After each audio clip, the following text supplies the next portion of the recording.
teeline, kes teesid kasutamata uitab mandril või saartel, mööda laasi, mööda võserikke, mööda metsaveeri ja karjamaid, satub aeg-ajalt kivikogumitele, inimeste kunagisele kätetööle. Ta komistab minevikule. Need madalad või kõrgemad kiviaiad, rohu sees vaevalt ära tuntavad maja asemed, need kõik on minevik.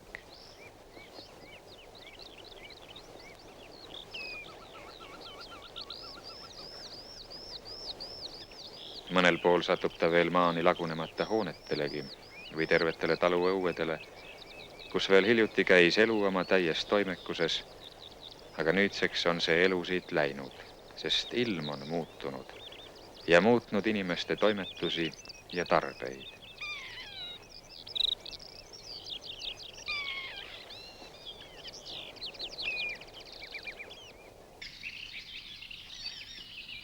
Lõuna-eestilised muljed maha jäänud maja asemeist on lohutumad, mitte nii maalilised. Siin on vähem kivimüüre, siin on palju savihooneid, mida vihmad ja tuuled lihtsalt punasteks mullakuhilateks on laastanud.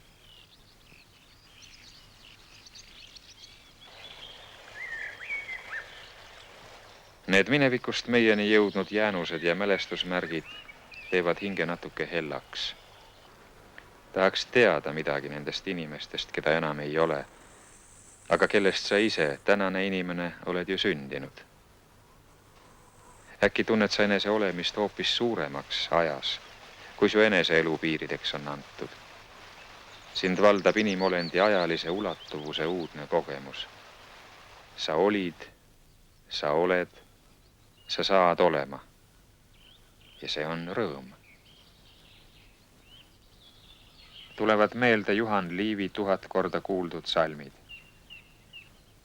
Ma kõndisin metsa poole, kus vaiklik üksindus. Siin leidus mu tühi süda, mu noorus ja armastus. Ma kõndisin välja pääle ja üle kiriku tee. Siit rahvas sõitis mööda ja haiget tegi see. Siis tuli ta mu meele, otstarbeta elu, töö. Kuis kurbus köitnud mu keele, kuis raugemata on öö. Ma astusin mäe pääle, kust näha võis edasi. Oh, muistne aeg tuli meele ja lossid tagasi. Ta muistne aeg tuli meele, sest kõigest tuli aim. Siis silmad kukkusid märjaks, siis ööti kurvaks läks vaim. Sa mine kuhu tahad, sul ikka varemed ees. Ja metsas, mäel, väljal, sa ikka nende sees. Üdini tuttav on see hingekitsikus, kui unelev elutunne vaidleb tegeva ning asjaliku elutundega ja küsib, mis on mis. Tegev ehk realistlik elutunne näeb vanades asjades elu kammitsevat tegurit ja tahaks tervet elu vabastada ajaloolisuse kammitsaist, et vabalt, sõltumatult ning päranduskohustuseta marssida muretult tänasest homsesse. Kõik uus on parem kui vana. Unelev ehk romantiline elutunne hindab kõike vana ja olnut samavääriliseks kui tänapäevast, sest nõnda annab ta elule üürikesele ajaloolise dimensiooni. Need kaks elutunnet on alati olemas. Nad võistlevad üksteisega. Kord on üks ja teinekord teine valitsemas. Nõnda on ka praegu. Ajaloolise mäluta teo inimesed lammutaksid kõik enne neid olnu ja teeksid asemele uue, nii nagu paremaks peab sel tunnil dikteeriv mood. Ajaloolist mälu arvestav inimtüüp näeb ajaloolistes asjades, olgu need suurejoonelised ehitised või ainult nende säilmedki, monumenti ajaloolisele inimesele, vastukaaluks moe inimesele, kes elab ajatult ehk olevikus ainult. Romantilise elutundega inimest ei masenda Juhan Liivi luuletuse kangastused põrmugi. Ta tunneb nendes varemetes ainult ajaloolise aja pidevat ja õilistavat juuresolekut kõiges üürikeses, otstarbeta elus, töös, nagu Juhan Liiv ütles.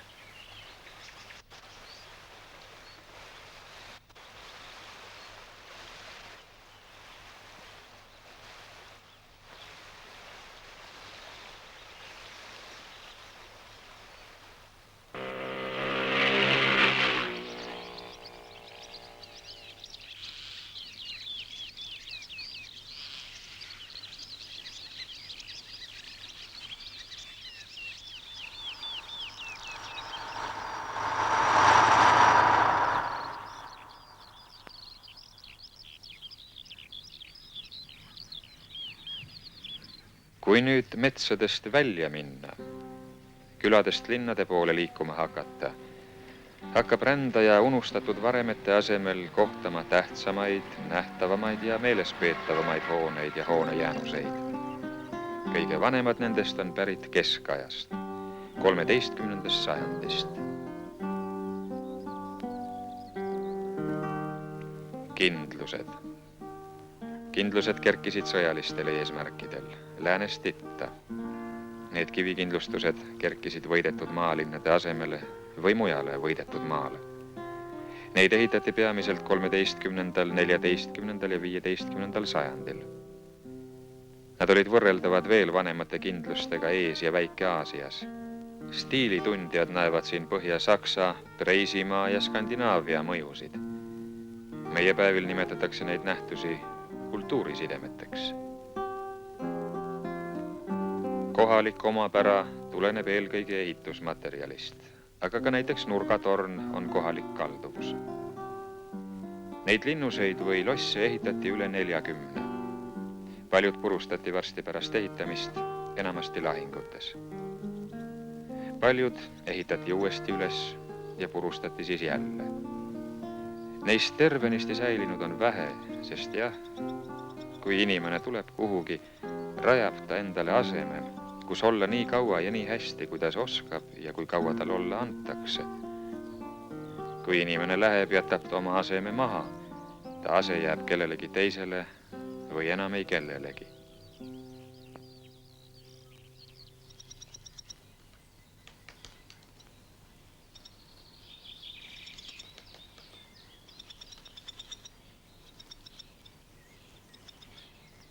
Nii nagu iga inimene elab oma saatust looduse palge ees omaette, nii jääb ka iga inimese eluase omaette olema, kuni kaob lõpuks jäljetuna inimese kannul. Nende mõlema otsene ajalik ülesanne on täidetud. Sõjameestele ehitatud kindlused said otsa, sest otsa said neist teeninud sõjamehed ja nende ülesanne.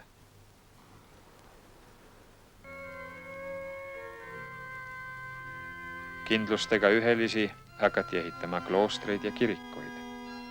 Need ehitused polnud verevalajatele määratud, aga nad olid hinge ja vaimu tagumise kojad ikkagi. Igas majas, kus elatakse, on elul oma iseloom, oma sisu ja suund. See tähendab, et seal on omad sõnad, sõnadele vastav mõtteviis ning nende tõttu on igal majal oma otstarve. Kui majal hakkab olemast temasse pandud sõnade ja mõtete kodu, lahkub sellest majast selline elu. Maja muutub varjavast ruumist avatud varemeteks ja ta muutub temas kunagi elanud sõnade ning mõtete mälestusmärgiks, monumendiks. Kauem kui kindlused on kestnud kirikud, on kestnud nendesse suletud sõnad ja seetõttu otstarve. Kirikuid on ehitatud 13. sajandist tänapäevani, kuid kõnekamad nende seast on esimeste aastasadade omad.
Kui nüüd aga väljuda majadest ja unustada ära need sõnad ja mõtted, milledele need majad on olnud koduks ja mille pärast need majad on eriti tehtud, näeme neid eemalt kaugelt kui inimkätega loodud maastiku osi.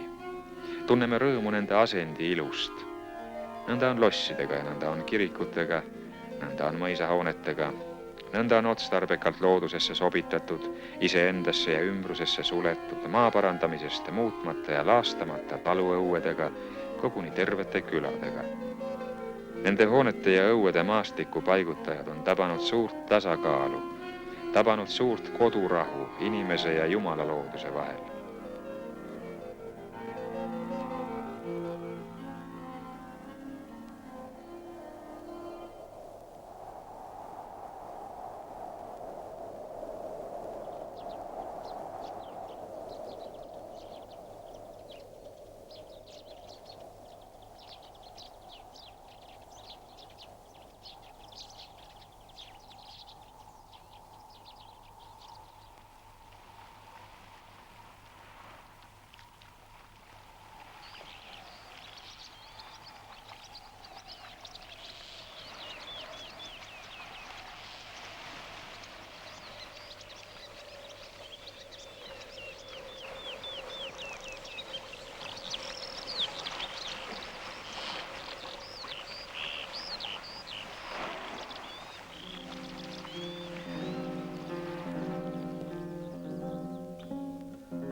Kindluste, kirikute ja taluhoonete otstarve on olnud ühemõtteline, nende ilu niisamuti.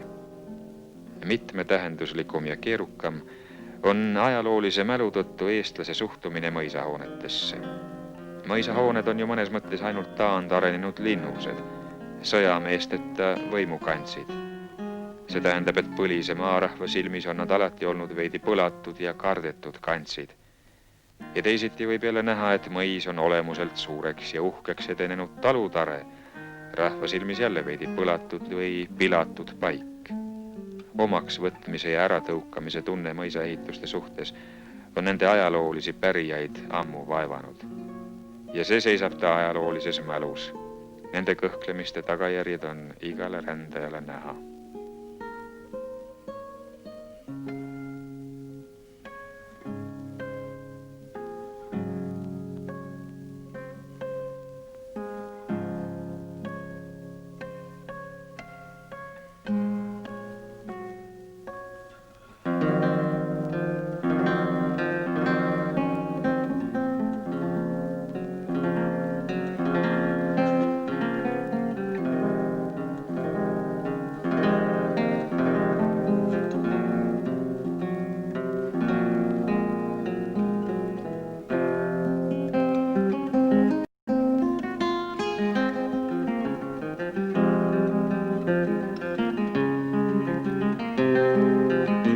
Muidugi mõistan paljud ajaloolised ehitused algse elusisu, oma ideoloogilise sisu, selle oma sõna, mille koduks ta oli kaotanud paratamatult.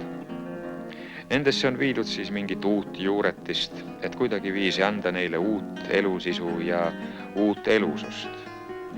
Iga juuretis ei kodune ning nõnda peavad siis manduma nood hooned ja ehitused.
kõige väiksema valuga elavad aegade vaheldusi üle need hooned, kus neile omane elusisu on aastakümneid ja aastasadu olnud üks sama. Need hooned on eelkõige kirikud ja kõrtsid, nagu iga mees teab.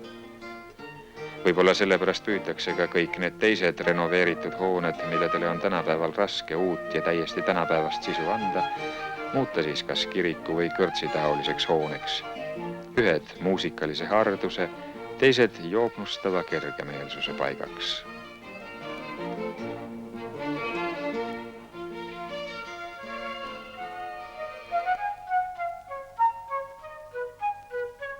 Kõik hooned ei ole sõnade ja nende sümboliseeriva väega ühtviisi seotud. Paljude hoonete otstarve on mujal ja neid hävitab ajalugu hõlpsamalt.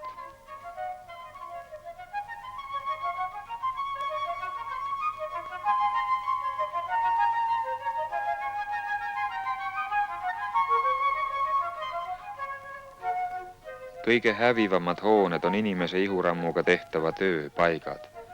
Kuurid ja laudad, isegi sepipajad ja töökojad iganevad.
Eriline koht nende vähenõudlike hoonete hulgas on maarahva põliskodul, talutarel, rehielamul. Ja oma olult ja elu sisult on see ajalooline paik, olgu ta ehituselt kui tahes uus või vana.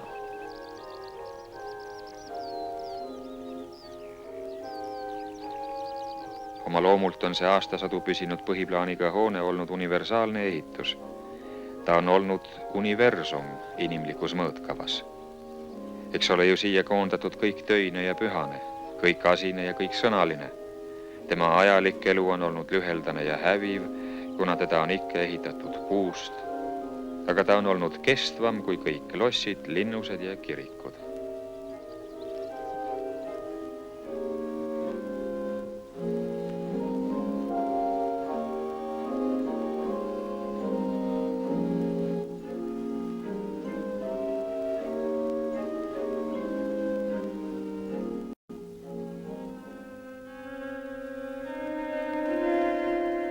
Maja, mille ehitas inimene, võib kesta, kui juhus aitab mitu inimpõlve.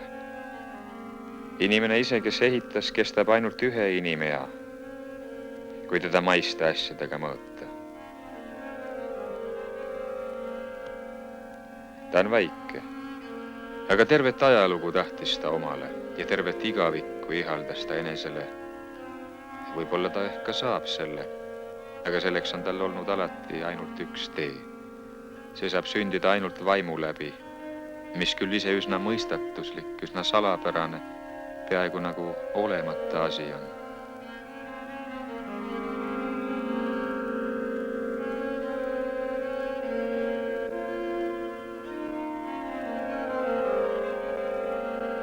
Seda, mis maa sisse sai pandud, nimetatakse meie viimaseks majaks, tõeliselt ajalooliseks majaks. See oli väike kõdunev laudadest kastike, selle kohale maa peale ehitatakse midagi kõvemat, püsivamat, mingi üle aegade kestev raudrist või kivisammas.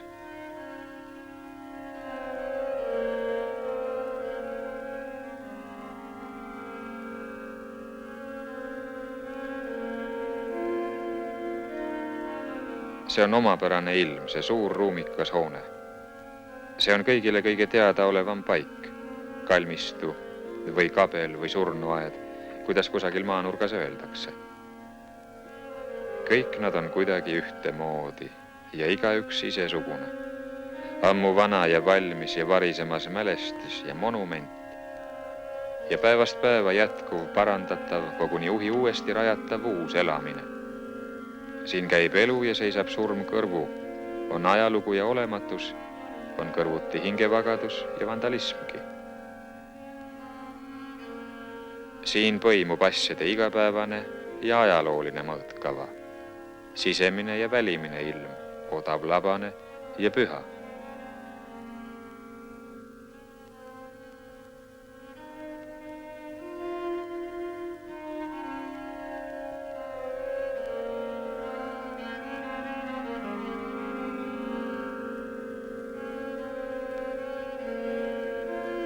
Siin ongi inimene oma täiuses, ajalik ja üleajaline, ajatu, aga ajalooline. Ise kõik eluaeg alles laps, ise aga ikka jälle mingite kaugete võõraste põlvede isa ja ema.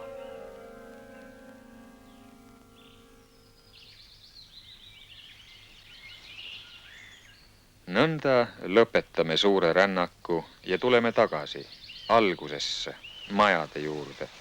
Neist hakkasime ajalugu otsima, inimese algust, tänase inimese tuleku teed siiani ja selle tuleku mõtet või mõistatust õigemini.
Nii oleme nüüd rännanud.